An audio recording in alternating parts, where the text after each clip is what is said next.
If you're being threatened with punishment, if you don't take a course of action, you're being coerced into acting.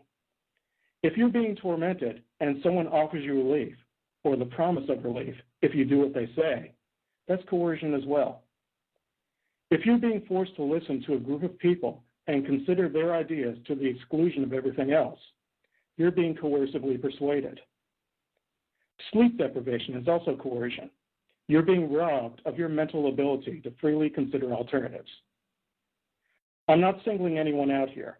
It is incredibly difficult to not have coercive relationships under the circumstances. You're doing things you wouldn't be doing. You're advocating books and authors you wouldn't be advocating. You're associating with people you wouldn't ordinarily associate with.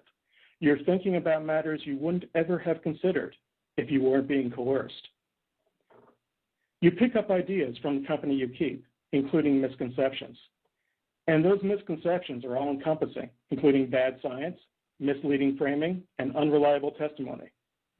If you act on those misconceptions, your actions are, again, the product of coercion. Here's one common misconception. There's a column A, targets, and there's a column B, perps. If you're in column A, you get a free pass on anything you do. If you're in column B, anything you do has a sinister purpose.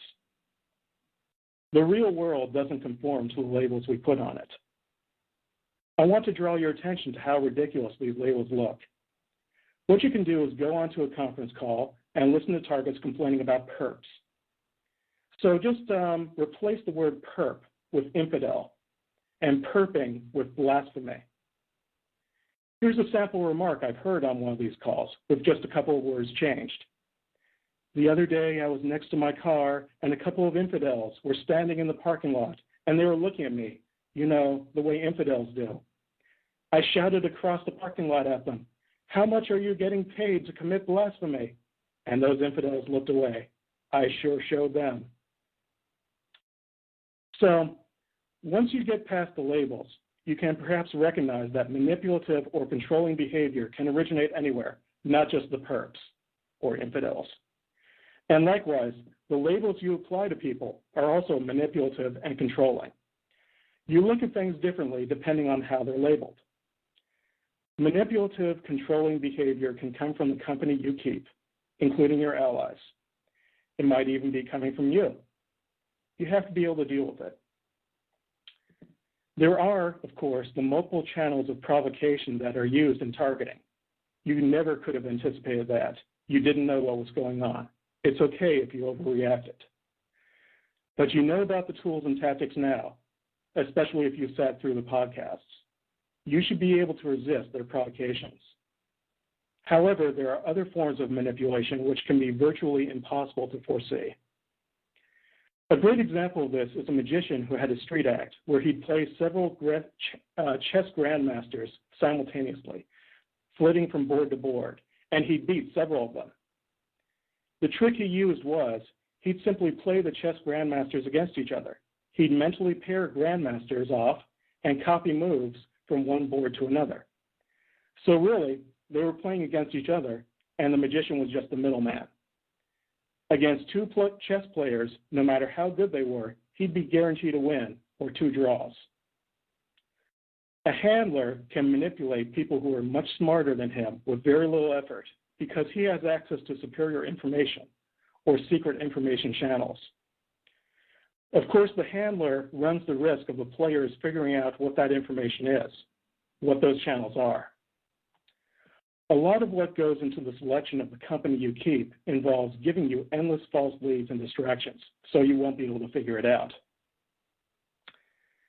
So the tactics of manipulation and setups are endless.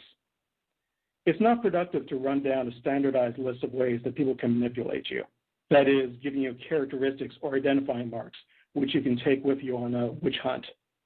I've made it clear in a previous podcast that witch hunts are another pointless diversion in the targeting ecosystem. What I'll do is point out what it is within you that the company you keep is getting at to make you do what they want you to do, and how you can raise your standards to fight these things off. Isolation is an important element of control. Whoever's got you isolated can take advantage of you. Your moves are easier to predict. You're easier to track and watch. You can be fed whatever information the controller wants you to see. You can be physically isolated or socially isolated.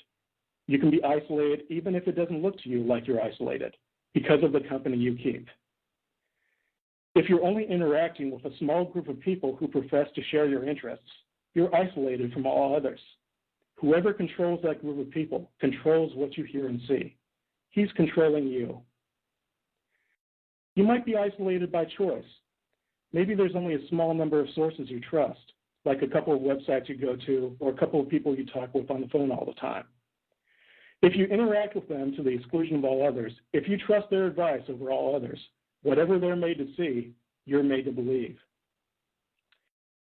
Maybe you have what you think is a close relationship with one person, and he's asking you to do pretty minor stuff, or he's feeding you minor scraps of information.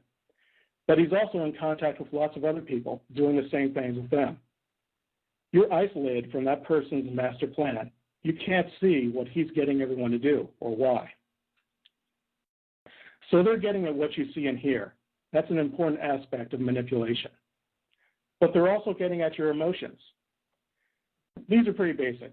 Fear and anger are the fundamental ones. Everybody has a few hot button topics. TIs have more than most. But it's not reasonable to expect everyone in the world to memorize long lists of words or phrases which they're not allowed to use in your presence. You're going to have to get over emotional reactions to provocations. It just makes you look bad when you're a TI who's connected with a bunch of other people who should know better, and you should know better by now too, and you're constantly flying off the handle. And of course, I've seen this before, and I'm sure you have. These emotional outbursts can be manipulative. If you're trying to rally people to your side, or you're trying to get a person to back down, you can pretend to be outraged to some slight when the real motivation is something else. Any way you look at it, these outbursts I see from TIs who should know better don't look good. They're a mark of naivete, or a lack of self-control, or stupidity, or they're just insincere. Choose one. Now, if you're coming from a trauma-based background, the self-control issue is somewhat forgivable. You've got some real triggers to deal with. But you have to be able to get over them if you're going to function in society. And you do need to be able to reconnect with the real world at some point. What you want to do when someone pushes your buttons, when someone provokes a reaction of anger or fear, is refrain from speaking your mind to them, whether through email or voicemail or in person. You do want to speak your mind, but privately. Silently, so that nobody else can hear it, but still getting it out of your system. A silent sound. What you want to do, metaphorically speaking, is put that silent sound in a box and examine it later. Not too much later. You don't want the box to sit around unopened for several months. You want the content or the context to be fresh in your mind. So when you take your emotional reaction out of the box and examine it, you'll be able to put it together in context and study how you were provoked.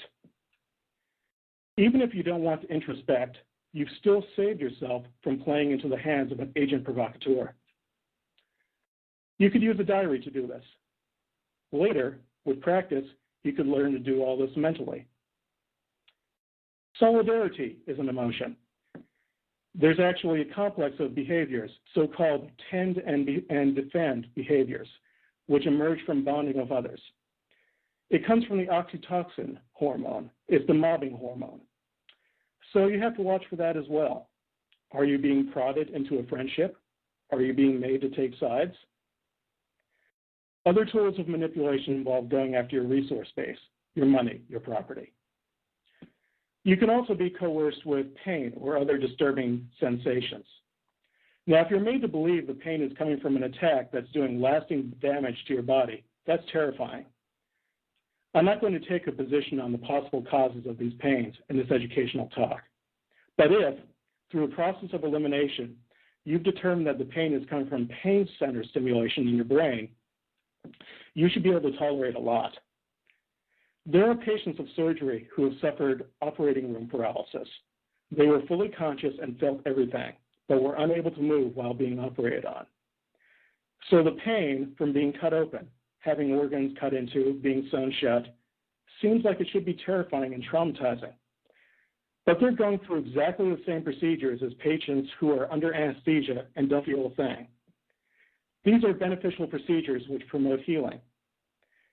From the surgeon's perspective, he doesn't care whether a patient feels pain or not. The purpose of putting him under is so he won't struggle while being operated on.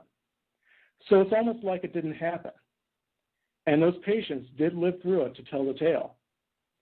I'm not saying something like this is harmless or pleasant or that you'd want to go through it, but it's something to think about. Finally, a frequent strategy involves leading you to self-inflicted harm, like offering you false choices. No matter which choice you take, you end up hurting yourself, but you're led to believe it was all you're doing. If you complain, it's like you're complaining about yourself.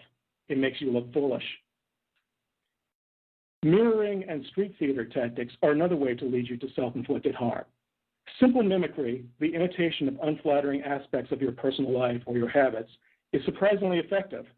One reason being that when you complain about mimicry, in a sense, you're criticizing yourself.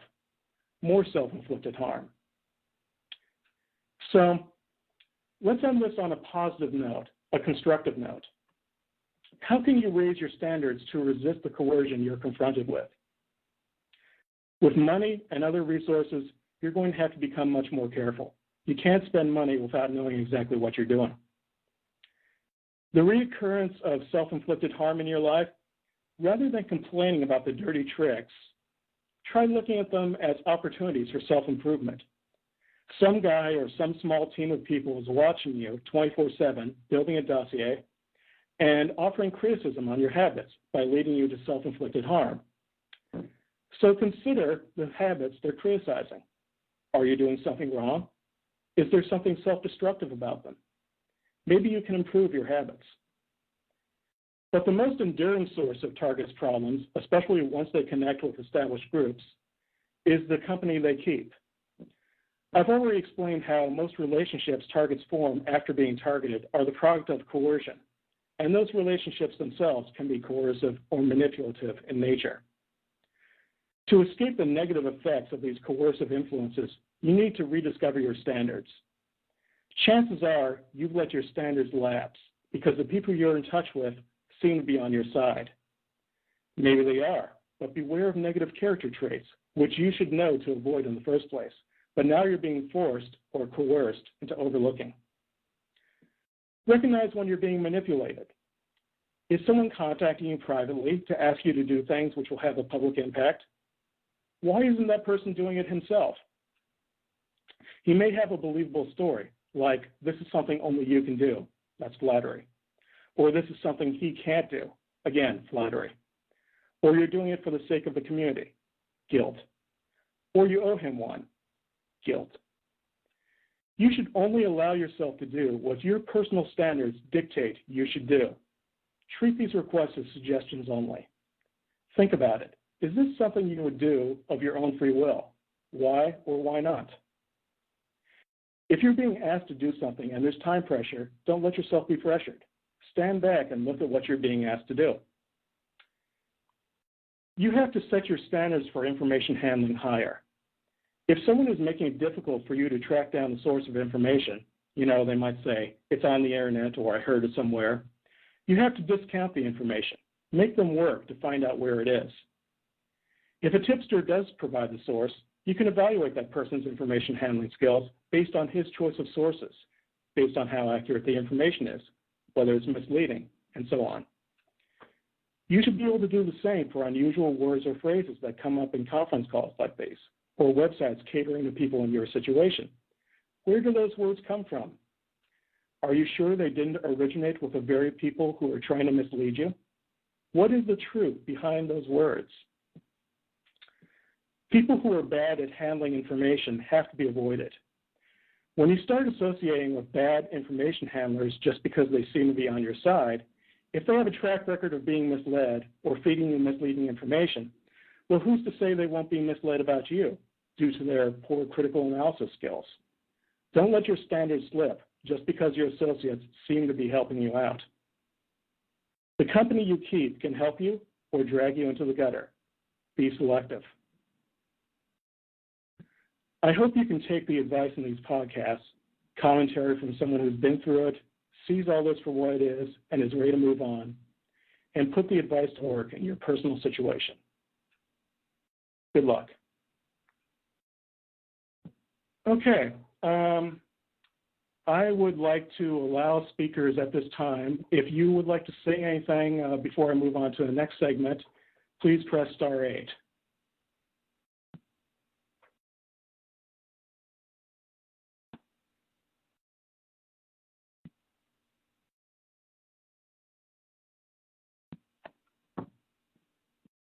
Anyone? Good. The people dialing in can't hear you in the chat room. You want to say something?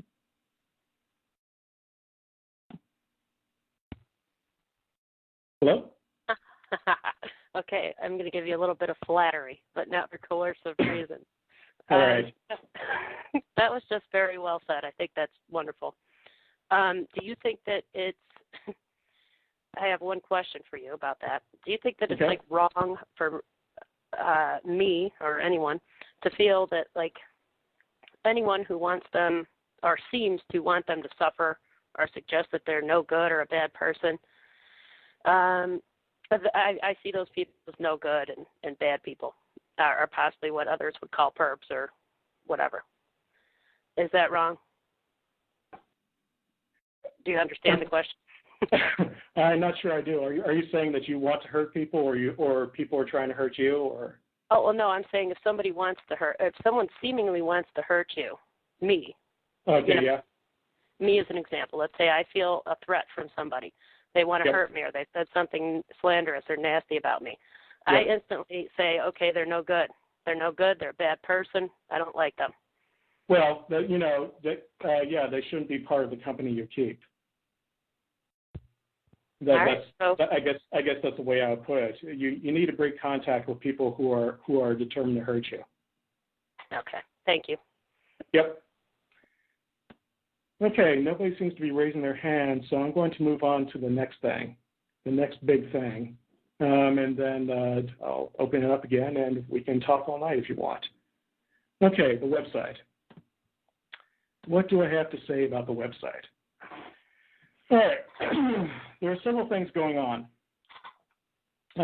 Lots of things, actually. Things haven't been going my way since I got back from the first bioethics conference. At the start of this year, I thought I would be able to hold out for at least 18 months, but no. Finances are a problem, and that's just the way it is. And so I don't know what to say. It would have been nice if I could go on much longer, but it looks like 2 or 3 months at the most. And so it's really just a question of timing when I was going to do this. Other things have been happening. People will periodically get in touch with me, and sometimes it will be clear that those people were put in touch with me on purpose. And, just like some of you guys come onto my site and wonder, what's this guy's angle? Why is he here? Well, why is he being allowed to write this stuff when he's targeted or allegedly targeted? Well, I feel the same way sometimes about some of the people that I get connected with. And it's pretty obvious that I'm connected with them on purpose. I call these people that I get connected with on purpose, or that's the way it looks, hookups. That's the way I look at it. And what am I being hooked up with them for? Well, over the past few months, I've gotten an unusually large number of what I would call negative hookups. People who got in touch with me through my site or through these calls and took offense to something I said or something I wrote and proceeded to give me a good deal of grief. So that was another tip-off that things were not going my way. Meanwhile, the site itself, as you know, it started about 18 months ago, and it's covered a lot of ground, starting with the gang stalking stuff and moving on to my current level of understanding. It covered a lot of ground, and it was just very disjointed. And honestly, I'd been looking at a rewrite from the ground up anyway, even if I'd had the full 18 months. The problem is that because it covers so much ground, people, and I've been seeing this over and over again, people read whatever they want to read into the site. They pick out the parts that they like and they ignore everything else. So I think I had a community of people who had very different views individually of what was going on, and they just liked my writing style, or they liked the writing style of the pieces they chose to pay attention to, and just kind of ignored everything else. I'm not sure how much of a problem that was, but I know it was a significant problem, and that's one of the things that was motivating a rewrite.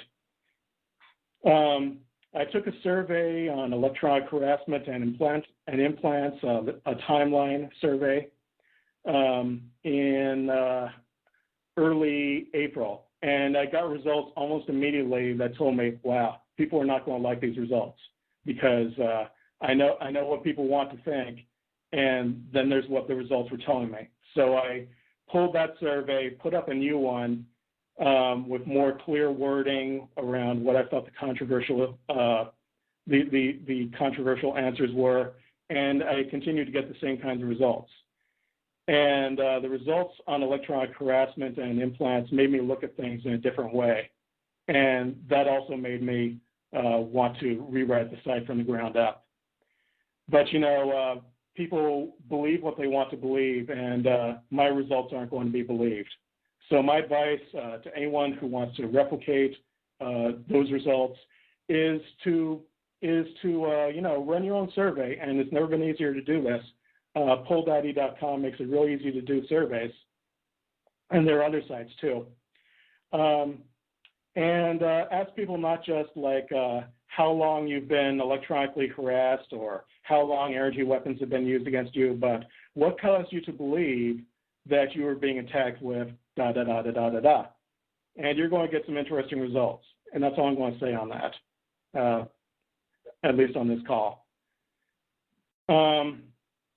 But I don't think I'm going to get a chance to revisit the site in this incarnation or any other incarnation. I think, well, let me go on.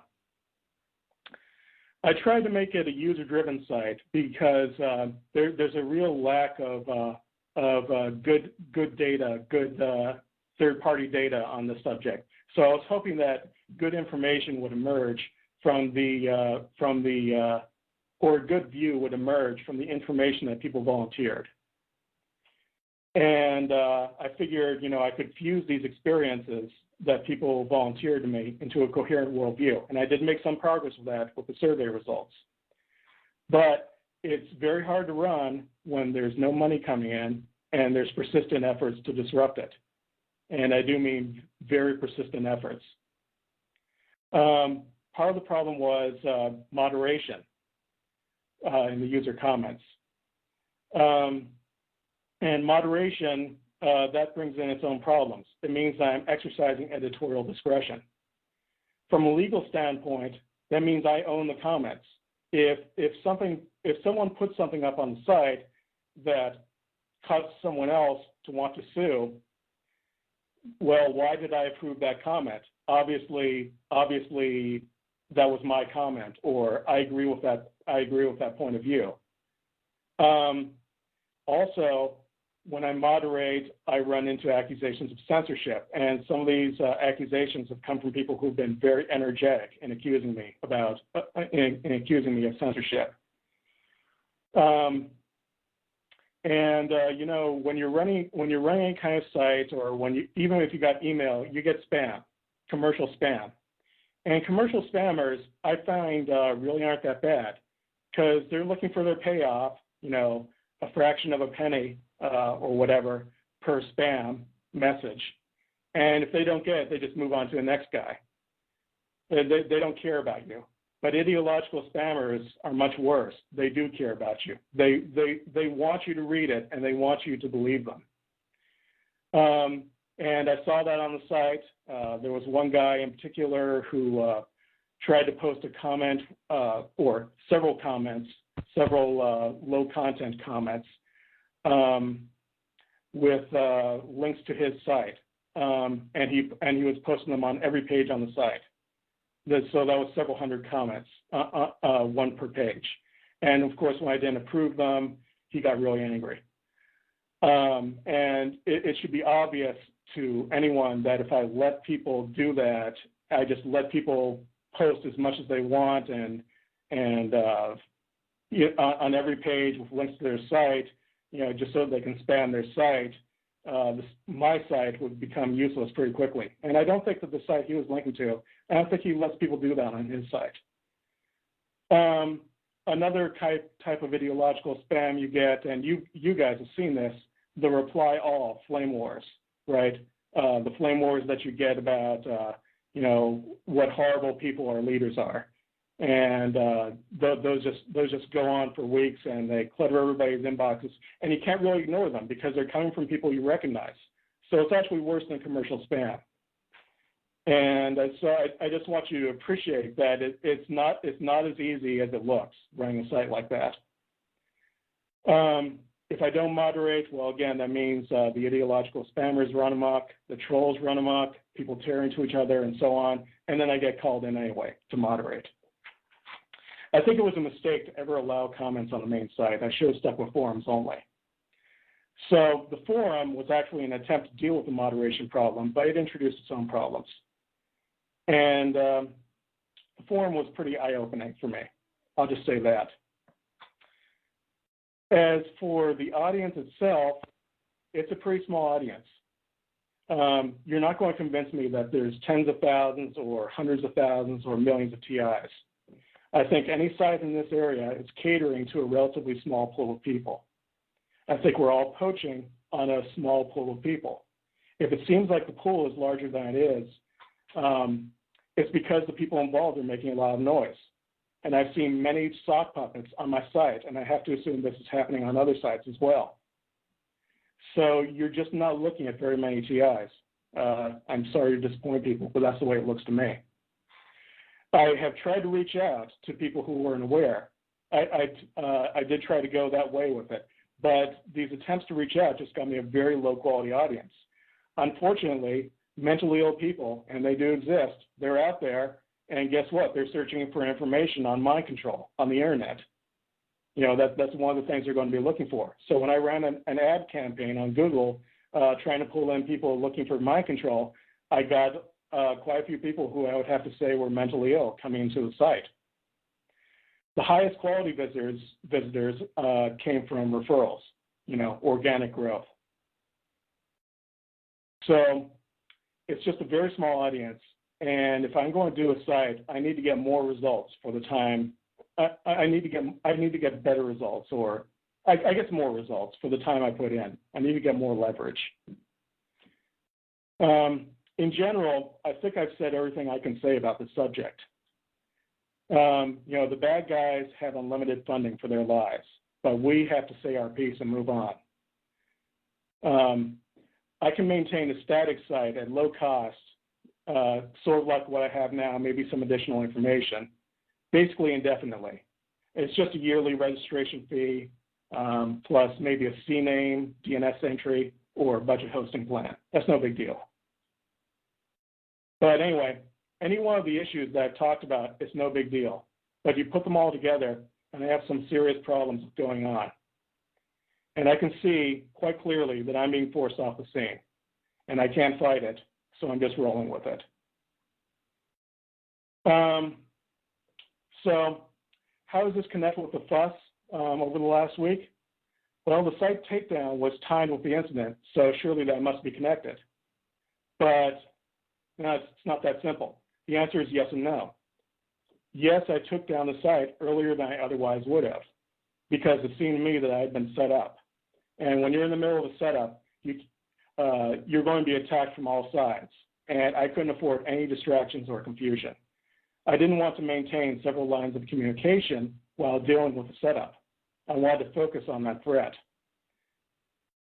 But the answer is also no. It was a foregone conclusion that that site was going to be coming down because I couldn't afford it, and on several different levels, not just financially, but just in terms of time. I couldn't afford the drain on my energy. So if things seem to be going the opposition's way, well, that's just a testimony to how good you can look when events are going your way. In reality, my web presence was being snuffed out anyway. They had nothing to do with that, okay? Those guys are not guilty of that. But they did have a lot to do with the timing. So I hope this clears everything up, except in the minds of the people who don't want resolution. They'll never be satisfied with closure. They just want the Jerry Springer show and the conference calls every night. I knew from the beginning that asking for money to run my site was wrong. I hadn't formulated exactly why, but I knew that asking for fees would be exploiting my user base. And after tonight's talk on coercion, maybe you can begin to see why I'm in the right to do this. So putting all this stuff together, even with a sudden reversal of fortune, I'm going to have to stick with my plan of ditching AYT and moving on. So I hope that clears everything up. And again, if anybody has any questions, *8. I have 2 questions. Yep. Okay, first, what do you mean by sock puppets? And second, because I've heard you say that several times, and I'm just like, oh. But anyway. Yep. And then the second one is, are you planning on a different site, or are you just going to keep the static site? And okay, well, yeah, sure. What are your future plans? Yeah. Yeah, sure. Okay, that's fine. Well, a sock puppet, if you put a sock on your hand, right, and then you move your hand around on it, around in it, it's like a puppet, right? A sock puppet is just like a style of puppet. But in internet parlance, a sock puppet is actually like a false front that you put up.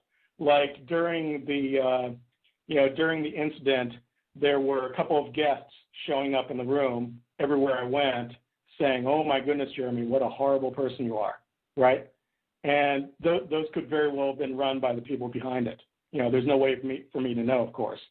But there's no way for me to know based on the information that I get in the chat rooms here. Well, that's what I thought you meant, because a sock puppet is something you put on your own hand and you say it with it's you saying it, but people are supposed to believe that it's the sock puppet saying it. Exactly. Yeah, but those tactics come across very clearly on my site, especially when people are having arguments, that people would bring in sock puppets to attack a person, that they were having an argument with.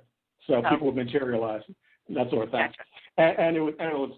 And it was quite obvious to me when that was happening. I could see the IP addresses, I could see the browser fingerprint, and so on and so forth. It was obvious. Okay, so as for the future, what I'm planning to do with websites related to this website, websites on related topics, well, I want to aim higher. And what do I mean by that? Well, I'm being big on purpose, because what I want to get is more value for the time that I put in.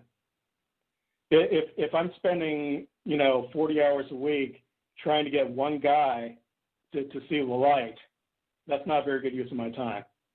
I just have to say my piece and hope that guy will see it and maybe see some other people's commentary, and eventually he'll just click. TIs basically are on their own. They have to find their own path through the thicket of disinformation and lies. And I'm hoping that by talking about the disinformational aspect of targeting and the lies and the manipulation, I can get people to see more clearly how to cut through that thicket. But ultimately, that's a path that you have to travel. Nobody can lead you through it. So my research was very helpful in getting me to cut through that thicket. And it was helpful in terms of getting, helping me to write about how other people should do it. But I've done all the research I can do at this point on the subject, and I have to move on. One thing I considered doing was a replacement site like AYT, but aiming at a much larger audience, a general audience. But I don't know if I'm going to get a chance to do that. But basically, what I want to do is aim higher, get more leverage, get more results for the time I put in. And I'm just looking at any way I can do that. That's all. All right. Well, just good that you're not going to shut down totally. Because I think I know I like what you're planning, and I think it's going to be good. Better than what you were doing before. Better for you and just your audience. So, yay, props. I'm done. Go. Yeah, I think you have somebody else asking something. Yep. Okay. All right. So I have someone from California raising her hand. Go ahead. California. Yes, this is Bruno in California. Hey, Bruno. Hey, Jeremy. Yeah, I sent you an email earlier this week or last week saying that I felt that your site was the most intelligent, is probably the most intelligent one out there.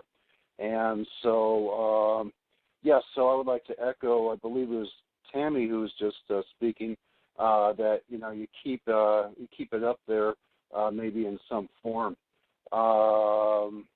Because when I first became targeted, I perceived this in what I call the classical TI sense, where there's the bad guys, the perps, and then the good guys, the TIs.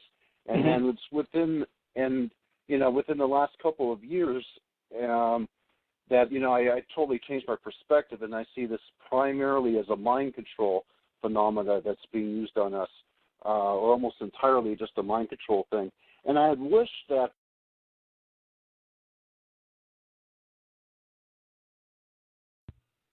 Whoops, sorry, I didn't mean to do that. Sorry, California. Go ahead. Can you hear me? Yeah, sorry. Oh, okay. Yeah. Let me see. Where was I? I wish when I first became targeted, when I went to the web and first discovered this stuff, that there were some websites out there that discuss what I call the progressive perspective, which I believe is what you have, because almost all the websites, like the Catch Canada and so on, basically focused on, the stalkers, the evil perps and all this stuff. Right. And it almost, didn't talk about the mind control.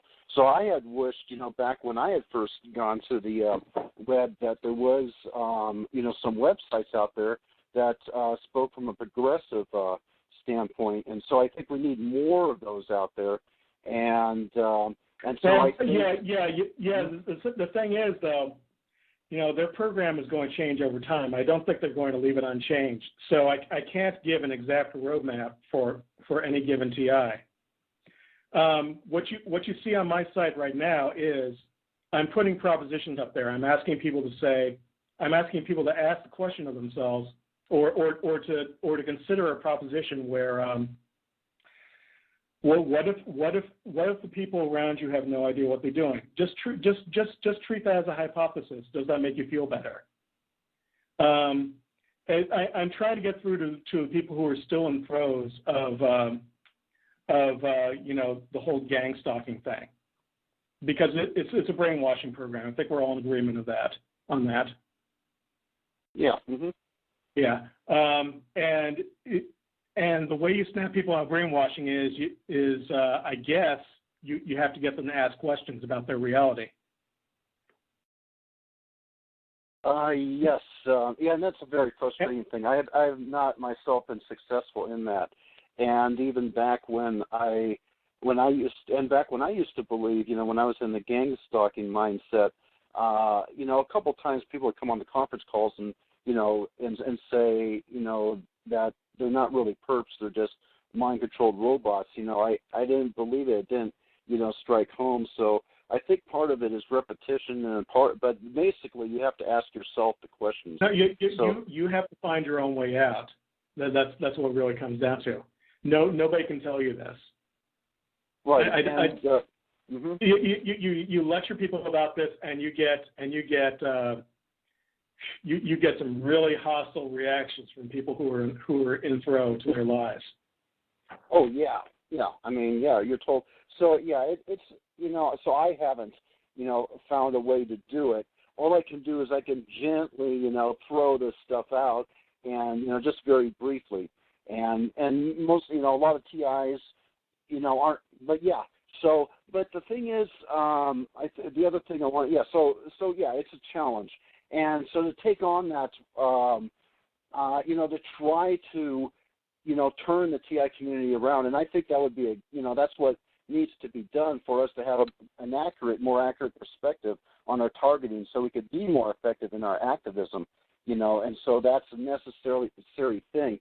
But it's a huge thing for somebody to bite off, and especially when you have the entire mind control machine, working against you. And so you're basically going up against an army, or basically whoever's behind this thing. So you're really fighting the mind control, and of course they're going to throw all kinds of people at you, to try to use up your time. So one possibility to restructure your website would be to maybe change your perspective or focus somewhat, to get away from having a comment section, because that can just trying to convince TIs, and I haven't followed your comments hardly at all, so I don't know how successful you've been. But most TIs, they just want somebody to talk to, and so you're kind of so it's not a productive use of your time, I don't think, to kind of open yourself up too much. I've had to limit, the amount of time that I spend. That's exactly it. People, yep, got a hostile reaction just now. But where was I going with this? Talking with people. Yeah, that is a problem, and I'm sure that everybody who makes themselves available to try to talk to TIs, they get this problem. That you just get overwhelmed with people trying to communicate with you. Yeah, so I would just suggest that instead of taking a really drastic action, assuming you don't, unless if you're going to get a new website up really quick, instead of totally shutting it down, just take, which is a drastic thing, is to just rethink about how you want to manage that, and eliminating your comments feature, is just one way of doing that. Well, again, I just want to see more payoff for my efforts, and of course there is the question of, can I even afford to make any efforts? I don't even know if I can do that. That's the problem. That is a problem. It's one of many problems that I'm having, right? So, I'm hoping that people can see what's happened in these conference calls and got the message from my website. And like you said, there's a progressive thing, but there's also a breaking people out brainwashing aspect, getting people to question it. I'm hoping people can see what I'm saying and pick up the baton and pass it on. But when I do something, I want to do a really good job at it, and that's time consuming. I think I'm really glad to see that more people are snapping out of this mindset that we have this and we have this and we have this, and these are totally separate things. It's all part of the same thing. I'm really glad to see that you understand that, and we're talking about it, and people in the chat room are getting it, most of them. I think the awareness is spreading, but I have to tap out. I personally have to tap out. That doesn't mean that you can't continue. Yeah. I've been trying to write an article called "The Perps Are Masters of Deception," or I might rename it "The Mind Controllers Are Masters of Deception." And I started about, a year and a half ago, and I just discovered I have a hard time writing. I don't know if it's, the mind control making it difficult for me to do it, so I haven't been too successful in it myself. But basically is, just talking about basically the same thing I think you're talking about, so that it's all part of the same thing. Like I see all of the individual harassment that we're experiencing basically being a product of the mind control. Right. And that, right. That or at least or coerce, coerce, and there's a more general, right, and there's a more general set of techniques, coercive persuasion. But basically they've got these great tools at their disposal, and they can brainwash you, the program that I've described, but they can do lots of other stuff too. And that's why, I think a lot of people who are coming onto these calls have been through this program, but they're going to come up with other programs. They're going to come up with other unique twists. And I've been in touch with a couple of people actually who have been through a couple of really interesting variants on this. Really interesting. And it's stuff that I haven't seen discussed anywhere.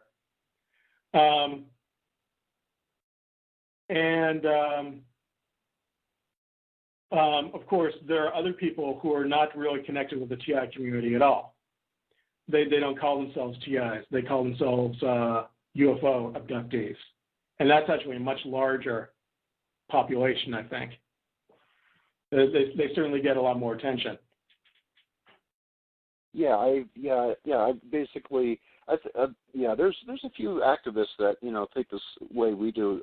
Cheryl Welsh being the most well known. Monica Stolzes in Belgium, in Europe, she basically says that everything like the UFO abductees, the TIs, it's all, we're all basically the victims of the same thing. Yeah. And we're run by the same people, and it's just different programs. But you've got a disinformation ecosystem, and they're trying several different things.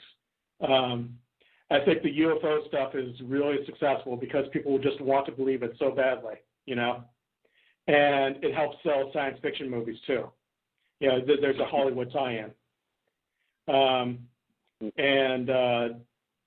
If you look at the UFO sites, they're much more popular than any of the pure mind control sites. Yeah, I never thought about that. Yeah, everybody's heard of UFOs. Nobody has heard of TIs. So that's almost nobody. So that's kind of interesting. That's an interesting point. Yeah, and like I was telling you, some of the things that I've been through mimic what UFO abductees have gone through. And were I to contact these researchers who are high up they're in Hollywood, they're all over the place, they're well known. If I were to connect with some of those people and show them my visible implants, I could be on Dateline. But if I keep trying to be a target, Yep. I'm going to end up where I'm at right now, throwing up and sleep deprived. Yep. Yeah. I have to wonder if there are people affiliated with the UFO stuff who they actually connected with the TI's people first, right? And then they said, "Wow, the UFO people have a lot more credibility. I think I'll go to them." I'm just wondering how many people out there fit that description, because when you're going with the UFO explanation, you're going with what the CIA or Department of Defense wants you to do. So they're going to support you now.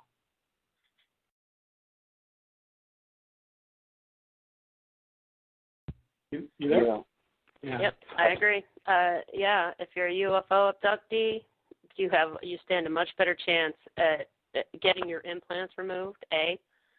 Not being targeted again, because they don't want the UFO agenda isn't to have somebody who is again and again and again abducted. Otherwise they're going to get. They want you to be abducted once, and then the rest of the time it's alien mind control. Yeah, exactly. But then the aliens will back off because you've gone public or whatever. But they don't even use that in their programming. They'll just say, "Hey, we removed these implants, and look at what blah blah blah blah blah." It fits into their agenda, which of course you don't want to do that. But at the same time, why wouldn't you want to do that? We're talking about quality of life here. We're being murdered when we're targets. Alien abductees aren't really being murdered like we are. Yep.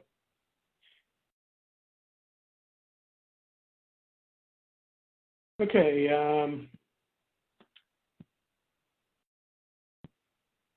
Oh, great. You still there? Yeah, I'm here. Okay. My TalkShoe client seems to have frozen up. I'm going to see if I can get the next person on. Nope. Okay, I'm frozen. Okay, so is there anything else you want to discuss, Bruno? Because I'm probably going to have to sign out and sign back in. Oh, sure. Yeah. Yeah, I think, what you said, Jeremy, about the UFOs, it kind of expands your horizons on interpreting what the mind control can get us to believe, and I see it all just kind of on a spectrum. If you listen to TI stories, if you get into detail with even TI stories, you'll find out that no two TIs harassment is exactly alike. It's all a little bit different. Some feel they're being subjected to Well, yeah, and that's suggestive. First of all, that's not exactly true, right? Because there are going to be certain tactics that are shared between TIs, and I think that's because they're being run by the same people. I suspect that's what's going on. But ultimately, there is, or at least I suspect there is, a human being behind it all who sets things up, and he's making the decisions about what to do. And sometimes, you can see that it must be a really boring job just sitting there and watching somebody all the time, assuming they do that. And sometimes they have opportunities to get creative, and they take advantage of that. Sometimes it's funny.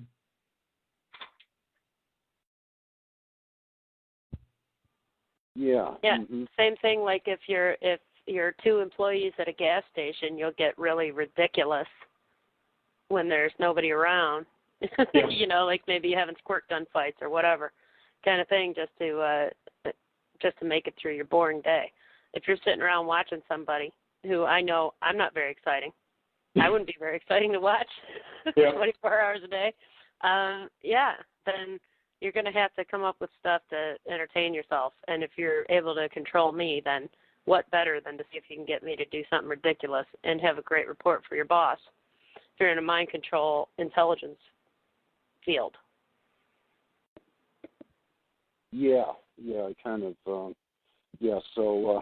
whatever I can do mentally to make things hard for them whenever they do these ridiculous things.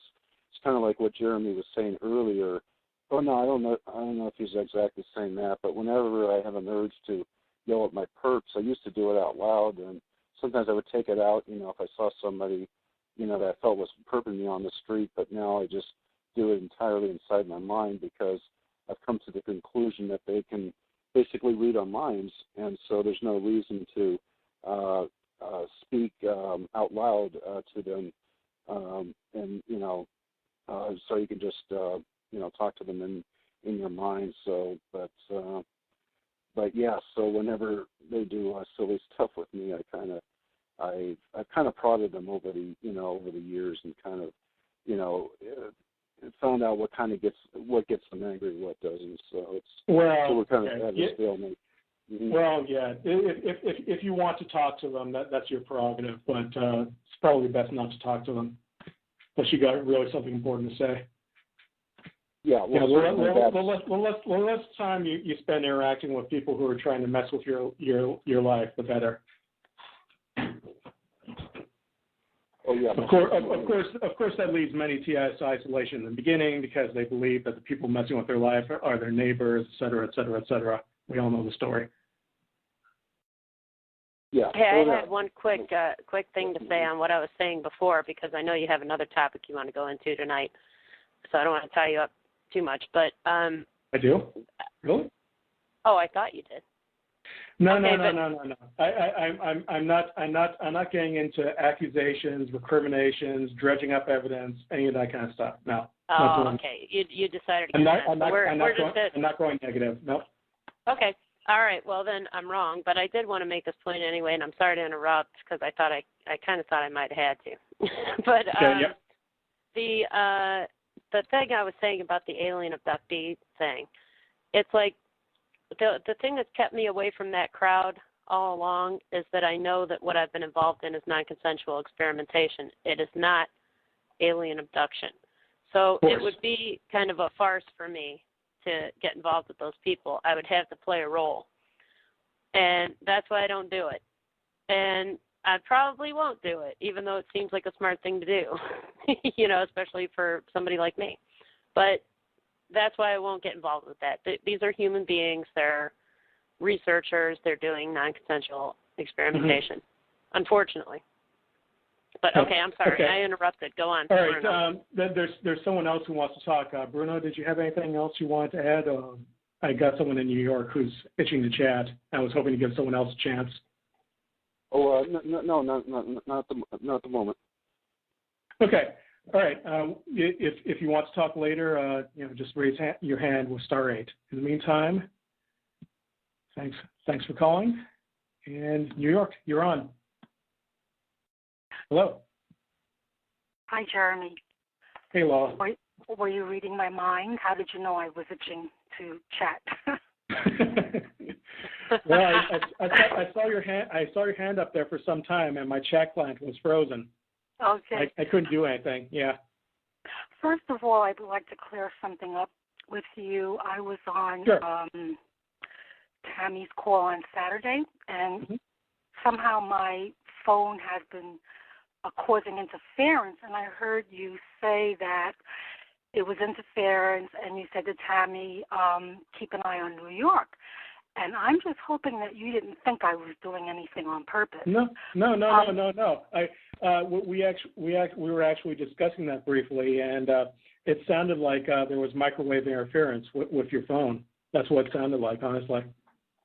I think what was going on was I was using a headset, and I see. That might have been causing the problem. I'm not using the headset right now. Yeah, because you've been having that problem on a lot of calls, actually. Right. I thought it was because it's a cheap phone, but it was the headset. Oh, okay. All right. Anyway, I hope you won't take offense at this question, but what actually has been your mission to, with the website and all the work and research you've been doing? Well, when I first got in contact with the other TIs, of course, I was extremely mad, just like everybody is when they first figure out what's happened. And I swore I'm going to make these guys regret. I'm going to make these guys regret picking me. Yeah. So 18 months later, not a whole lot closer, but that was what made me dive into it. Okay. Well, later I got engaged with just many different aspects. Like I started recovering my programming skills. I started getting into the research aspect, untangling disinformation, and so on and so forth. So 18 months. That I actually had kind of an idea of what was going on way back in 2009 when I started the site. The one thing I couldn't figure out was how people was that people were not aware that they were being mind controlled. That had not occurred to me, because I assumed that if people were being mind controlled, they had to be aware of it. That was my assumption. But you know what I mean, right? That's what everybody kind of assumes. If they just hear about the topic. So I assume that people were receiving these messages and were acting on them knowingly. And so I was focused on uncovering the secret network of people who were receiving these messages. But then by mid-2010, I knew what the real answer was. And so I started writing about that. We were going into 2010, the mid-year elections, et cetera, et cetera. There was one distraction after another, one thing after another to keep me in the game. The midterm elections in 2010, then the billboard stuff came along, and I was dragged into that. At that point, I was already beginning to have doubts, but I plugged away at it because it seemed like we were making progress. And I think that going to the bioethics conference was a good idea. It was a good thing. For me, anyway. I'm on record now. My name's on record, and that's not going away. So that they're going to find it harder to kind of disappear me now. So for that reason alone, it's worthwhile going and getting your name on the record. Right. But from that point on, I was just basically running on fumes. I didn't really have anything. I kind of understood everything that was going on from about mid-2010 on. And I had just been kept in the game by these distractions. So I guess you have your answer. Basically, it took me about 9 months to figure out everything, and everything after that was kind of like one thing after another kept me in until I was pushed out. Right. Well, personally, I got so much out of your website, and yes, it's true that many of us, or I should say for myself, I knew nothing about mind control or that I was a victim of it. I see that so much more clearly now. And having said that, I did get a lot out of it. I wonder if part of the problem you were having might have been coming from people who don't want you to clear our heads and see things differently. Have you thought about that? Yeah, I really don't know, but there's an agenda. There's always an agenda, and it can be hard to figure out what the agenda is because with this intelligence agency stuff, there's cover story within cover story. Mm-hmm. Like right now, everybody's kind of being pushed and pulled between Mr. COINTELPRO and Derek's group, and I'm wondering if there's some distraction or misdirection going on there. Mm-hmm. If that's the agenda. Mm-hmm. But of course, there's no way for me to know how this is all going to play out. But people who get in the way of the agenda, whatever the agenda is, they get flushed out one way or another. Right. I think that's what's happened, and it has happened in the past and is happening. Right. I have a question about implants. Is it? I don't know if you'll be able to answer this or not, but I probably will not. Go ahead. Try me. Is it possible to brainwash someone who's implanted more easily? Well, there have been, it really depends on the nature of the implant, right? If it's actually replacing brain function, right, hypothetically speaking, I'm not saying that this is actually happening, but like let's say that part of your hippocampus is replaced with a computer chip. Well, there have actually been instances recently where they've done experiments with rats that are implanted with chips and that have, chips that replace part of their brain function. And yeah, they can basically program those rats. It's getting easier to do that even for civilian researchers. And so I have to assume that, the military, the DOD, and the CIA is all over that. I have to assume that that if it's possible, that they were able to do it a long time ago. Okay, that's helpful. But it really depends on whether there's actually whether there's actually in my opinion, I'm not a neuroscientist. In my opinion, it depends on whether part of your brain function has actually been replaced by a computer. But there's other stuff that can be done with with pure electrical stimulation that we might not have thought of. Like unconsciousness is basically like electrical stimulation of a suppression function in your brain, and that also recently came out in a neuroscience article. So you can be driven unconscious by sending extra electrical current through your brain. That's what I got from the neuroscience article that I read recently. Okay. So there's all kinds of stuff about neuroscience coming out right now, which is interesting,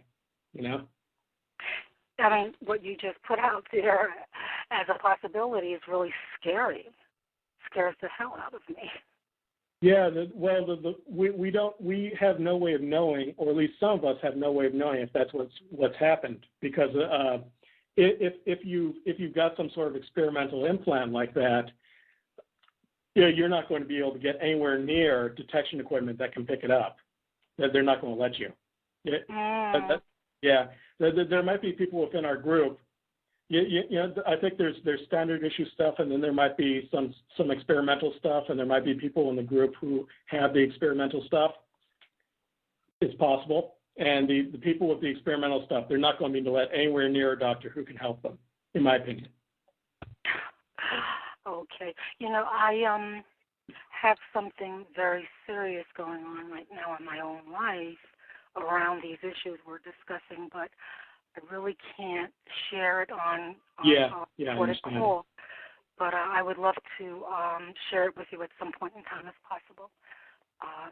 Maybe you know my email address, and the flood of emails has pretty much trickled to a stop. So I can handle this. Okay, and I just want to say thank you for all that you've done and given and shared and helped with. And, all the best to you with whatever your future endeavors are. All right. Likewise, Lola. Thank you. I'm sure we'll meet again. Okay. Oh, by the way, that inspires me to say, hey, everybody, I'm interviewing Dr. Rebecca Carley on Saturday at 6 o'clock p.m. Eastern Standard Time. You can do the math on your time zone if you're not in the East. And it should be awesome. And I'm going to keep that up, and I'm sure, Jeremy, you'll be there every Saturday, won't you? Oh, good. Yep, I'll be showing up. All right, there we go. Okay, so we're not disappearing. We're not disappearing is the main point here. Tammy, you always show Jeremy favoritism, that he gets to ask the first questions. Well, he's my brother. I'm just kidding, right? I'm a fellow abductor. I know. Yeah, he's teacher's pet. Yes, so I noticed. Okay. All right. So let's move on. Thanks, Lola, for calling in.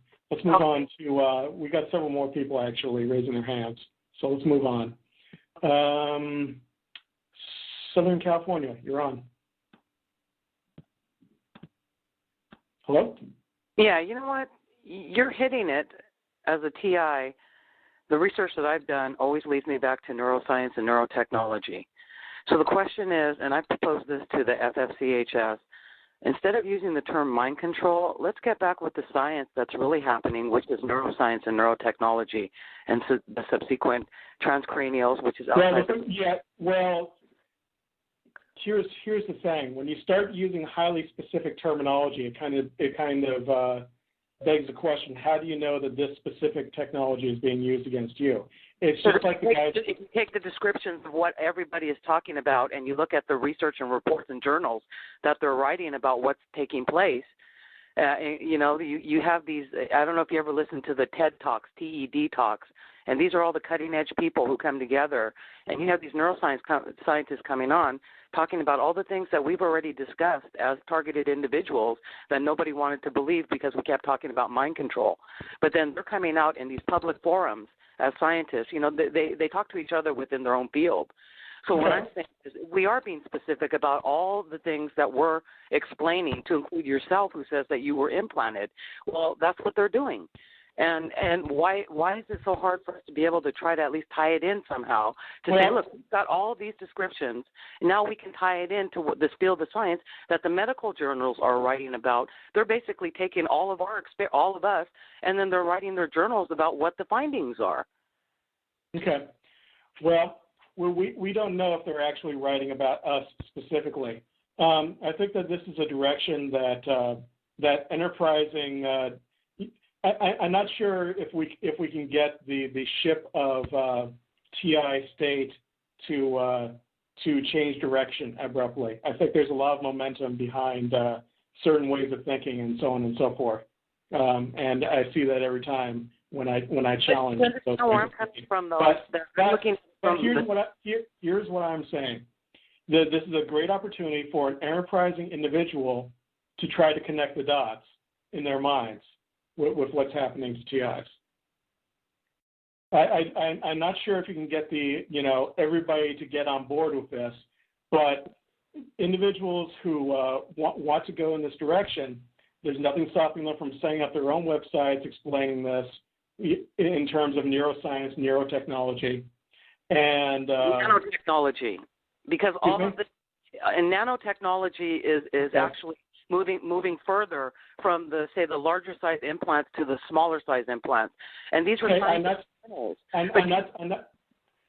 Okay, I am not disagreeing with you. I think that this I've been saying for quite some time now that is the most likely explanation of what's happening to TIs.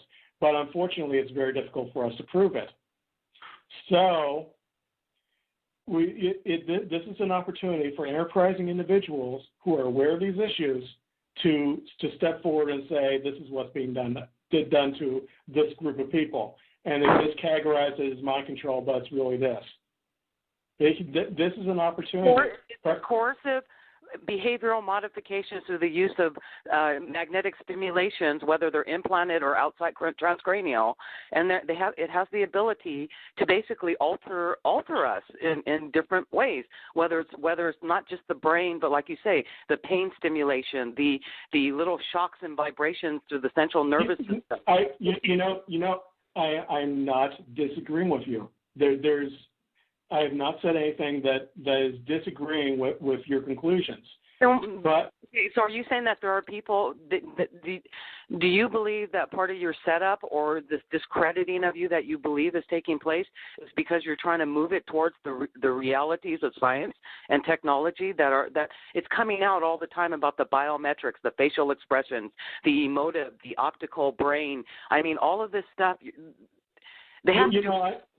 But what I'm saying is that why you're saying that you are on that track and that there's a large group that's not on that track? So you feel that they're trying to set you up because you're talking about science and technology? I really don't know what's going on. All I know is that if there's an agenda and if there's a person in this group who's against that agenda, or who's threatening that agenda, that person tends to get shuffled out, in my opinion. But you are talking about science and technology, though. Well, in medicine, though, actually, all these biometrics are running off the electromagnetic spectrum. That's how they run these devices. Whether it's the scanners at the airport. I am not disagreeing with you. Here's the thing, though. Okay, 5 years ago or 4 years ago, however long it was when active denial system was in vogue, so many people. Even some people in this call right now were absolutely convinced. They just knew they were being attacked with the active denial system. And now you just know something else. Well, how do you know? Should you step forward and say you're being attacked with this thing when 2 years ago you were saying you were being attacked with something else? The way it looks to these guys is you're seizing on this stuff, that explains your problem that to them looks indistinguishable from mental illness. You prove that this stuff, we can prove that this stuff exists, but we can't prove that it's being used against us. So you can adopt the language of that stuff, and I think it's great that you are connecting these dots and you are finding this neurotechnology research, and you should definitely spread it around. People can take that and go to, say, for example, a bioethics conference with better terminology. Instead of saying, I'm being mind controlled and gang stalked, they can say, I have reason to believe that I have blah, blah, blah, blah, blah. And there's no way for me to prove it, and I'm requesting an investigation. Hello?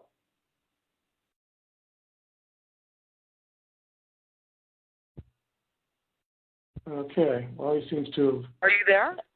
Yes, I'm there. Okay, so what you're saying is that would be more in line with something that they would be willing because they know about it. You can refer to stuff. You can refer to stuff that is out there and is being discussed, and you can use that. You can use that to support your case. Unfortunately, what you cannot do is you cannot say this is what's being used against me because you can't prove it. What you can say is that if there is indeed nanotechnology involved, then there's no way for you as an individual to prove it, right? That's why you're going and requesting an investigation. Well, yeah. I mean, if you can pull that every major university has major departments. If you have a Potomac Institute on policy that's looking at, they have a whole department that's running and working on neuroscience and neurotechnology. If you have the Department of Energy, which is Sandia Labs, saying that putting out the fourth decade of the mind, reverse engineering the human brain, gathering every type of scientist. Well, we do know. Yes, I do know about all the stuff. You don't have to bring it up on the call. What you need to do.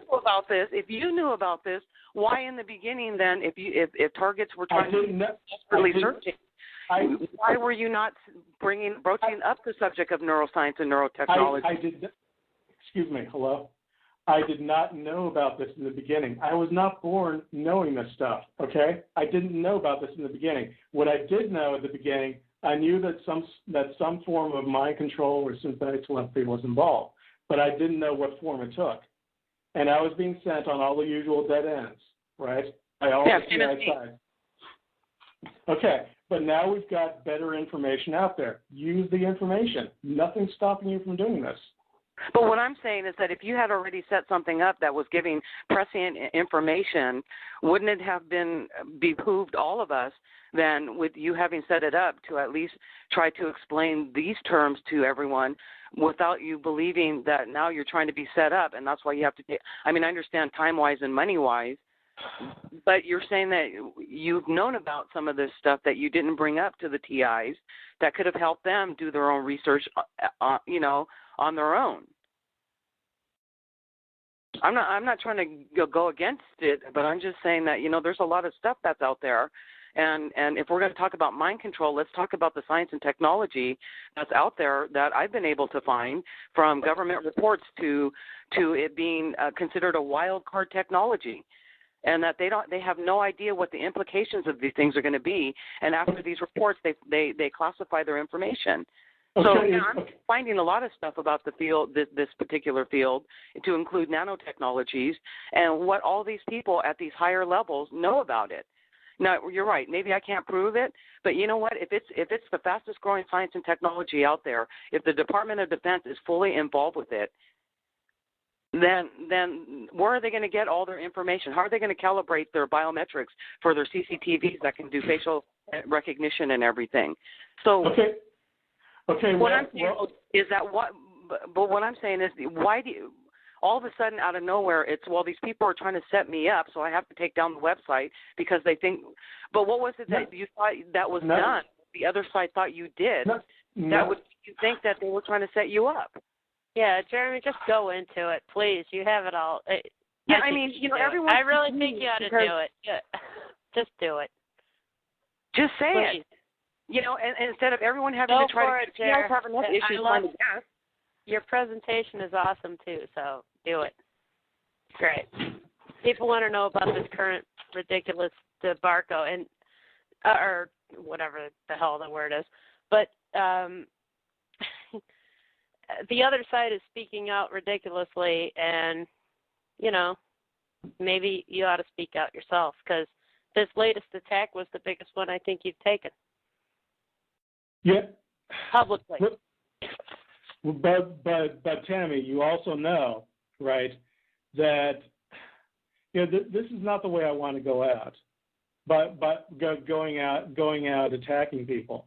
Regardless of what I think about those people, I just can't go out attacking people.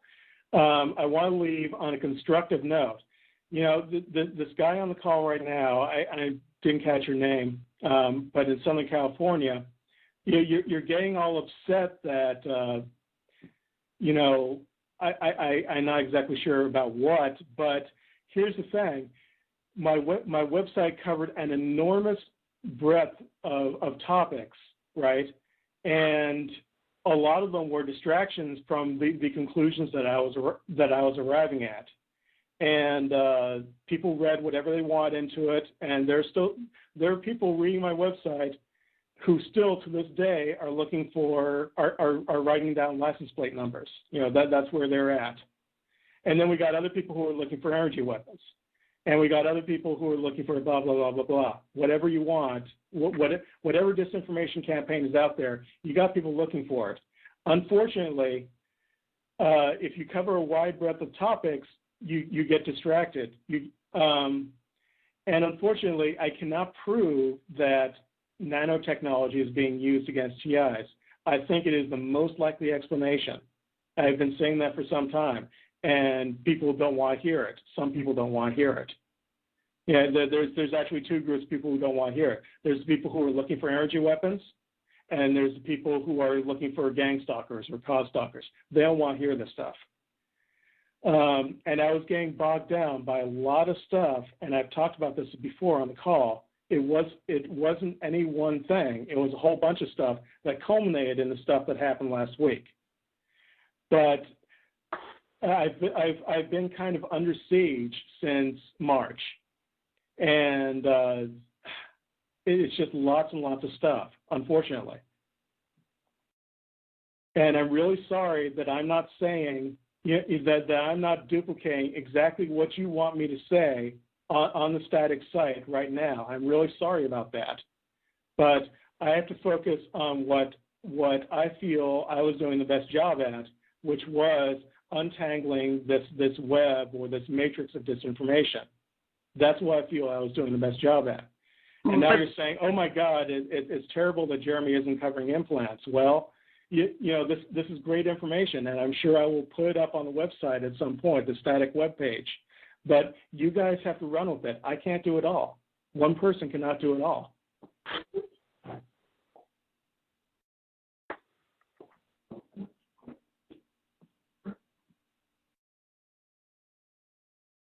Okay, we've got 3 people waiting. If you want to discuss this further later, we can. But in the meantime, we've got 3 people waiting, and some of them have been waiting for a while. Okay, that's fine. I'm not mad. It's more that I'm looking at it in terms of logic, I guess. You know, when you do accounting for a living and you're making a lot of money, and then someone decides to go after you, you begin to wonder and you begin to follow the money trail. And the money trail leads me to this science and technology and what it has the capacity to do. That's all I'm saying. But I'm not, you know, as far as attacking you, I'm not attacking you personally. I'm just saying that because your website was more prescient than everything, and I don't know what the other sides are or why they don't want to go further down this path. And it could be accumulation or combination of all sorts of, you know, different types of things that are taking place. But what I am saying is that it's basically to put the information out there is the only thing you can do. Is that what you're saying? Because people aren't going to believe that there's that many people doing this much work in these fields of science and technology, to include the Department of Defense, in major, huge ways.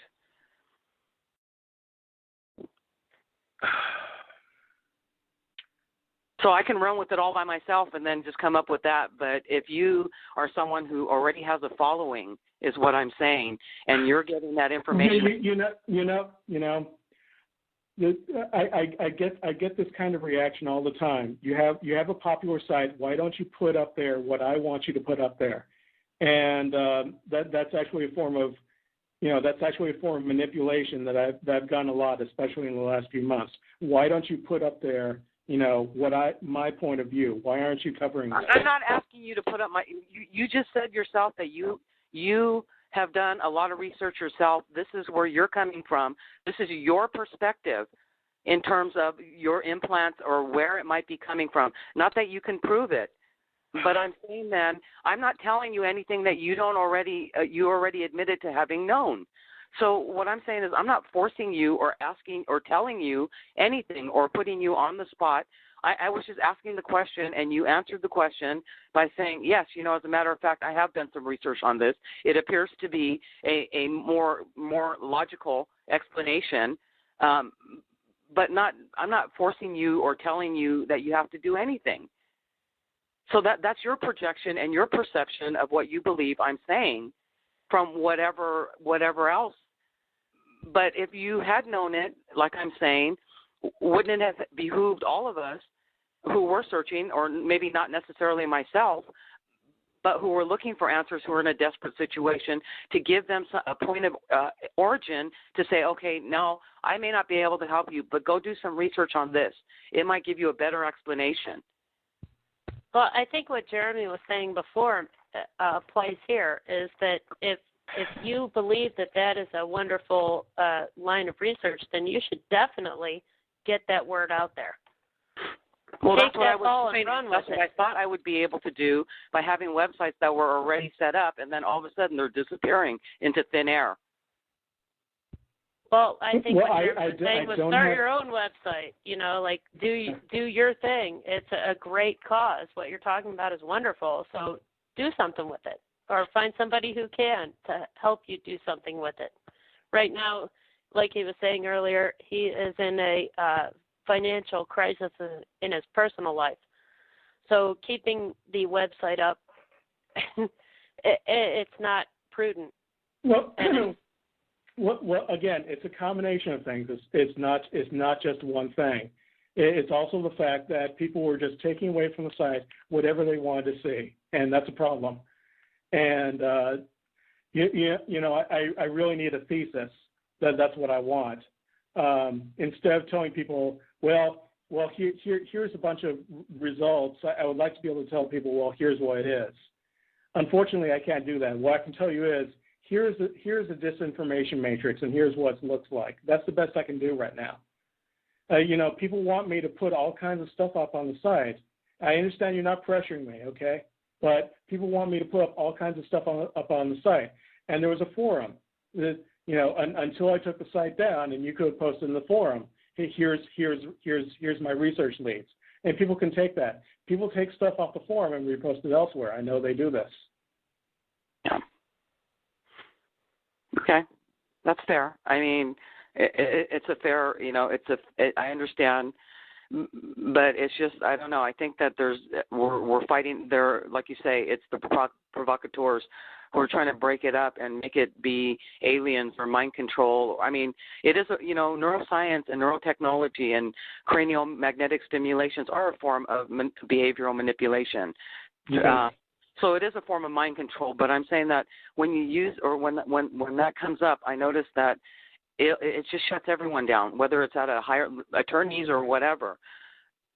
But maybe the use of these type of more scientific words that everybody that is within those fields are aware of might put them on notice that we are on notice about what they're doing.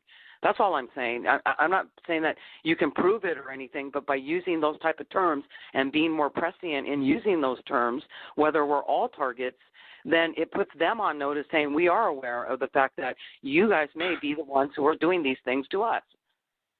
Okay. Use mind control without using a scientific term, then they're just going to brush us off like the alien believers. But if you use terms that apply to the science and technology that they're using, then it's putting them on notice to say, we do know. We are aware. Okay, well, put together your thesis. Put together the best argument you can. All right? Yeah.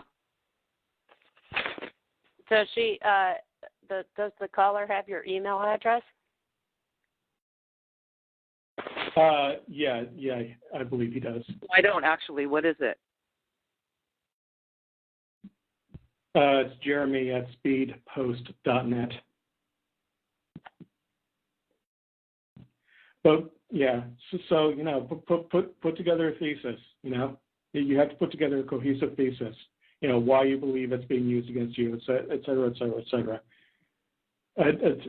So do what you got to do. But I've got several people waiting to speak. So if you don't mind, I'm going to get to those people. Okay, that's fine. All right. All right. Next up is Brett. Hello, Brett. Am I on? Yes, you are.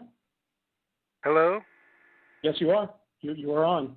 Hi, Jeremy. I just wanted to tell you that your show was really positive and uplifting, and I mean, I'm glad you're going in a positive direction with this, Okay.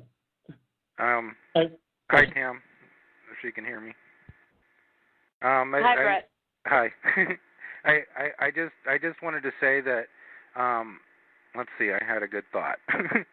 You know how all of these people are feeding into this incredibly large machine, with all of this energy. They're giving them energy with all of this, with their anger and especially their emotions, Mm-hmm. And I think one thing to really look at, is who we really are before all that, if possible, even if you're two, and it's like there's an energy that's not really a 3D energy inside of us. That's who we really are, Mm-hmm. You have to know yourself. You have to know yourself, and there is no cure-all. Each individual needs a different kind of solution to their problem. And unfortunately, the problem belongs to them now because they're older now. We're not kids anymore. Yeah. They're older now, and It is. They have the power to do this themselves, especially because they were trained to do so. They were specifically trained to do so. Okay. I know that's kind of wild, but they have trained us to survive in many ways, That's definitely a good way to look at it. Yeah, it's a positive way to look at it. Yeah, and believe me, I don't want to make this a small thing. It's not. And there's a large number of us, that just are. This has happened to them all their lives, and they can't explain it. Mm. They can't explain exactly who did what or where, and that would drive you crazy even to think about. And I'm thinking that master yourself first. Yes, exactly. I'm thinking, forget about all that and giving them energy and perpetuating their evil machine, that kidnaps children and uses CPS, and you know what I mean? Okay. That is going on, and what we should focus on if we're going to advocate that, or not advocate, but against it, is look at the realities of what is actually going on, and not focus on all the supernatural stuff that we've seen, not to focus so much on that in public, let's say, because it gives them energy, and it also puts the seed into other people's minds that have never even heard of this, into looking this stuff up and getting paranoid and having problems themselves, So there's a great responsibility with that. Yeah.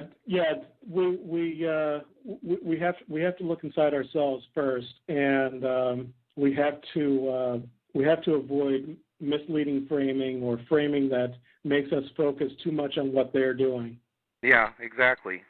There's so much that we can do ourselves, and I know that sounds new agey and weird or whatever, but there's stuff that we can do with our own power inside, with our own training, our own special training, to have been able to adapt to all of these nightmarish things that we've been through. You know what I mean? Mm-hmm. And we tend to forget about that sometimes. Yeah, so we should take what we've gone through as a learning experience and kind of alter our behavior based on that experience. Oh yes, absolutely.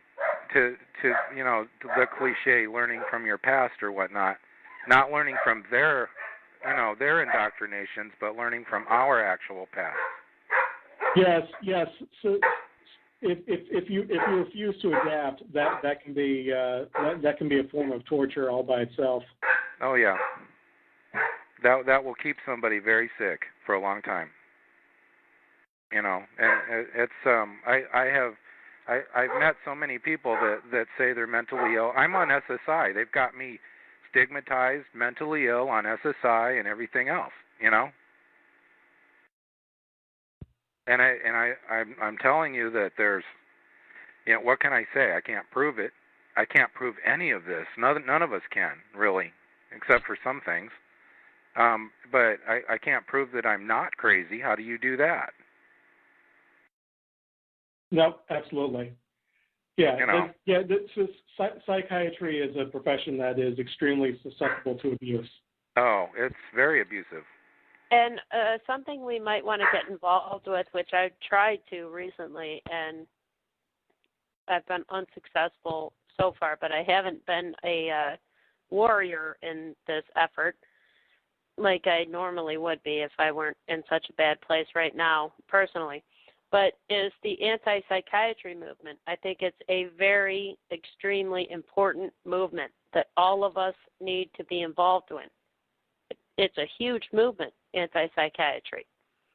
So let's get involved with those people. Let's get involved with that. Don't bring all this wacko crazy talk into it and theories, but just your own real personal experience with psychiatrists. We need to get into the anti-psychiatrist movement. Those hospitals, those places that they're taking people to, they're worse than prison. It's worse than being put in prison. Oh, yeah. Yeah. So that's another place to focus. Your attention and your energy is in something that's going to matter, because that matters big time to a whole lot of people. Yeah. The thing is, I think some TIs think of, when they're targeted, they're like in a matrix, and then when they get into a group like this one, they've escaped from it somehow, but they really haven't. This is more like a holding pen than the matrix. So when you break away from the established TI community, that's when you break. Well, that's when you're in the real matrix, because now you know what's going on and you're aware of it.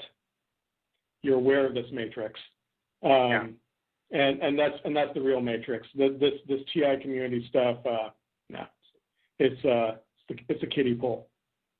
Oh yeah.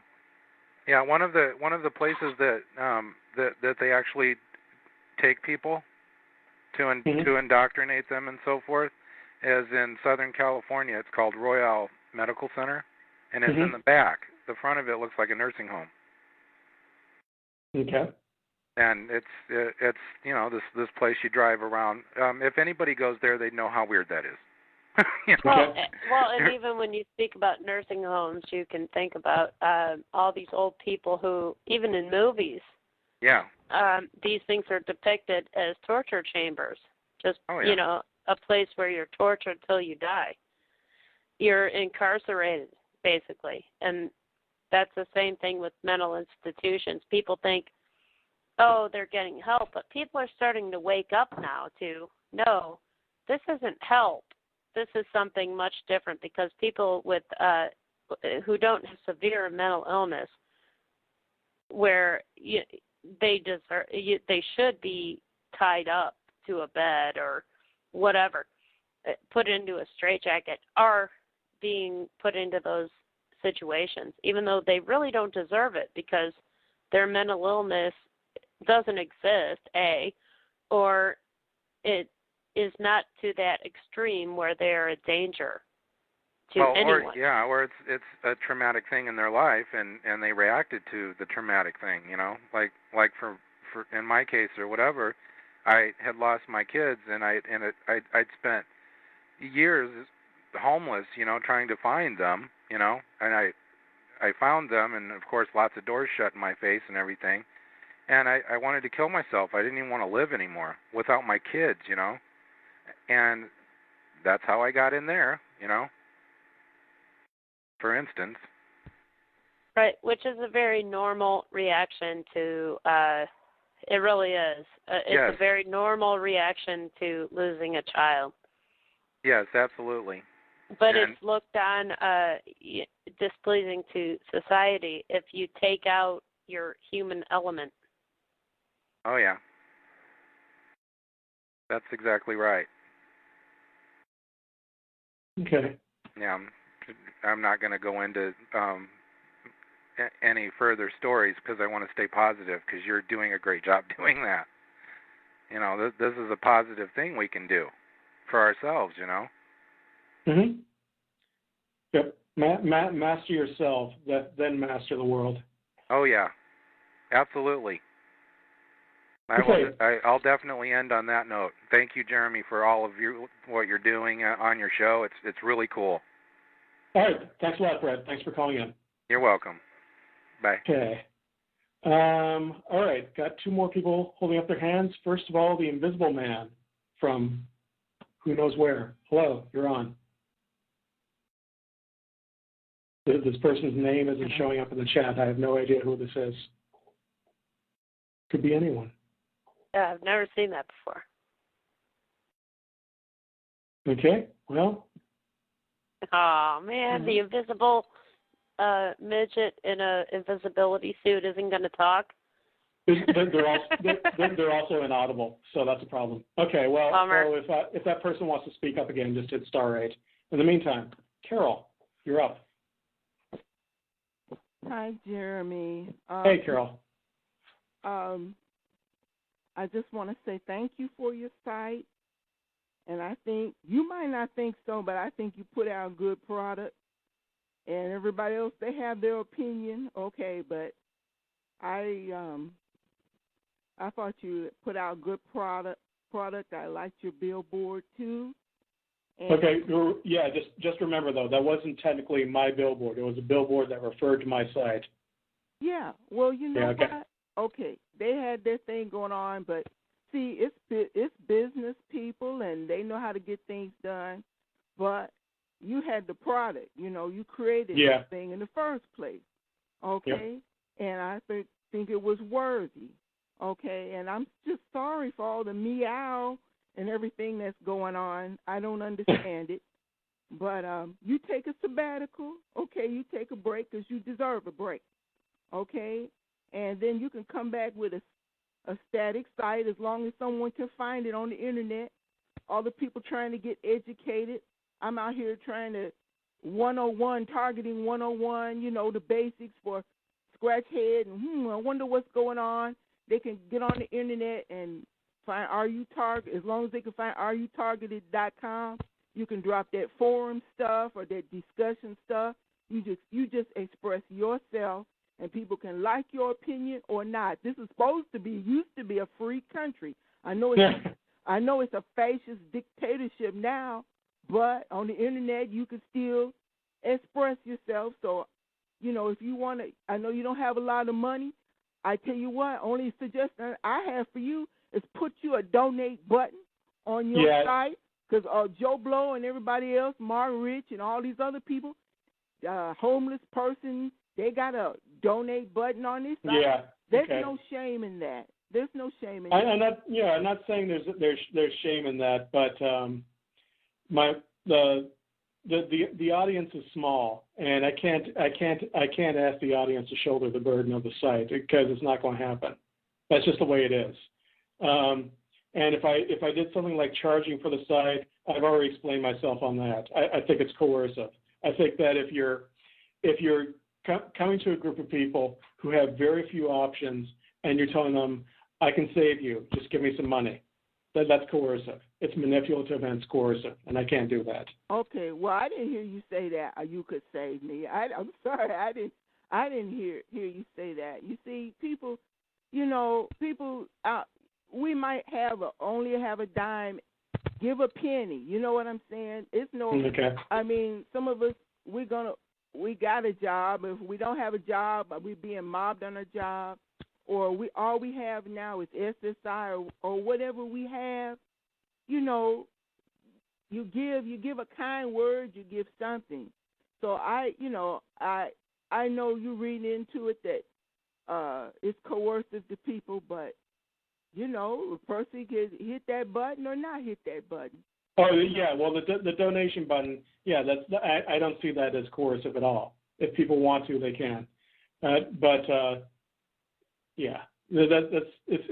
not a bad idea in principle. I'm not opposed to that. Okay. Well, I'm just saying, I hope you just, But depending on the audience, right? I'm sorry. Go ahead. I just hope you archive, what you feel, should be on there. Cause the research that I did, I've still got it. The thing is, whatever I put up there, especially when it's a static site, and I just want to explain to people what's going on, it has to be timeless. It has to be ageless, and especially if I'm not going to be putting much time into it. So I want to put it out there, and then I want to forget about it until much later, if I ever get to come back to it. And if I talk about how to break out of the disinformation matrix, that's going to be information that's going to be valid 5 years from now. Whereas if I talk about the latest technology stuff, that gets out of date really fast. And there's another guy who came out with a book a few years ago. He'd already decided what the answers were, right? Just like this guy earlier, who decided that the answer was nanotechnology and brain implants. This guy came out with a book based on his idea. He already had the answer, and the answer was implantless mind control. And the name of that book is Controlling the Human Mind, and the author is Nick Begich. And as many of us know by now, that book has led many of us on wild goose chases. But you know, he did the research. He found weapon systems that or promises from or patents or statements from military agencies that seem to correspond to all these things that you guys were complaining about. He did his research, and yet he came up with something that was misleading. And that's why I'm not really thrilled about this. I think you need to be versed with the latest technology, but you shouldn't. I would not feel comfortable focusing on it. Other people may feel differently, but I don't feel comfortable focusing on it because there's only one way to be right, but there's lots of ways to be wrong. Right. Okay, I understand that because it could get old really quick. Or yeah. I understand that. You have all your material there at home, and you've seen all the changes, that you've gone through over time and everything, and even the mistakes you've made are valuable because you learn from them, Mm-hmm. And it's nothing to be, that's nothing to be ashamed of. You learn from it, so. Well, you deserve a break, and I just want to say thank you for your site, and I'll just look and see what you put up there at the rutargeted.com. Thank you so much. Okay, thanks for calling in, Carol. Talk to you some other time, maybe. Okay, we've got someone from Georgia calling in. Hello, Georgia. Hi, Jeremy. Yes. Hi, Jeremy. This is Shelena in Georgia. Hello. I have just heard about your site, and how do I get to it? What's the name of it? Yeah, well, it's kind of crippled right now, but rutargeted.com. That's the name of the site. And you actually spell out the words. Okay. RU targeted. Okay. Well, I've heard your call a couple of times. I think you're wonderful. Thank you. And God bless you, and thank you for all the work you've done for us. All right. Yeah. It's well, one way or another. I think you'll be hearing from me again. Not necessarily through that site, though. Great. Thank Good. you. Sure. And thank you for calling in. Okay. Okay. Anyone else? All right. It doesn't look like anyone else is raising their hand. If someone does want to speak out in the call, press *8 on your phone. And if nobody else has anything to say, I am going to. Oh, hello. Hello. Yes. Oh, hello. You're there. Hi, Jeremy. Yep. This is from Los Angeles, and I want. Los Angeles. Yes. Hello. Yes, I'm here. Jeremy. Yep. Okay. I was just wondering if your site is still up. rutargeted.com? Well, it's still up, but it's kind of crippled right now. I'm going to be putting up some more information. Basically, I'm putting up summaries of what I talk about in the podcast, and I'm linking to those podcasts. And maybe a little additional information, but for the foreseeable future, it's all going to be just basically one page. That on. And I think that's the way to go with a site that's going to be up there for a while, possibly a few years without even being changed, is to just try to make it simple, short, informative, and if at all possible, timeless. Okay. I heard a little segment from George.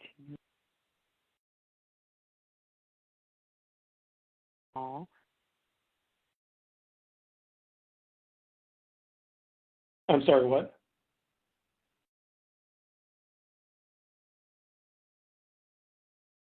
George. You seem to be fading in and out. What were you saying? Sorry. I heard he.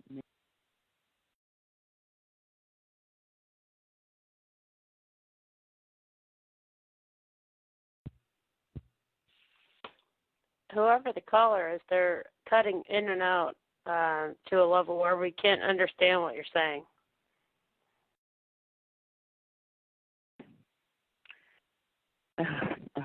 George Nuri, do you know what's weak or not? Particular individual. Okay, I don't know if you heard that, but she's talking about Coast to Coast AM George Nori, who I spoke to 2 weeks ago, and I posted that on Facebook. I haven't put it on YouTube or anything, but I asked about near-death experience on his show. You can call in. It's incredibly easy to call in, especially if you call in through a Skype line.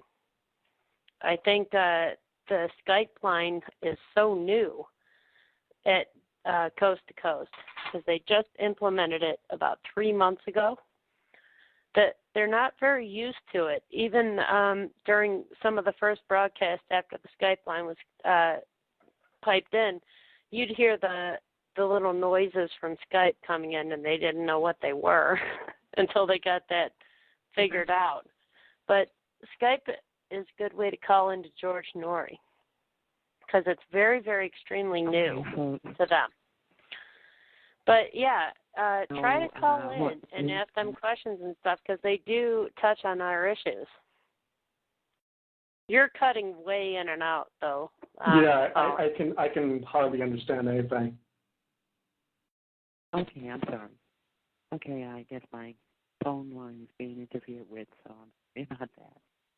Yeah, well, I did pick that up. All right, well, thank you for calling in. And, yeah, we'll check out George Nori's show, definitely. Yeah. Thank you. Okay. Anyone else? Star 8. Like I said, once people stop requesting the floor, I'm just going to terminate the recorded portion of this call. Okay, looks like nobody's raised their hand, so thanks for tuning in. And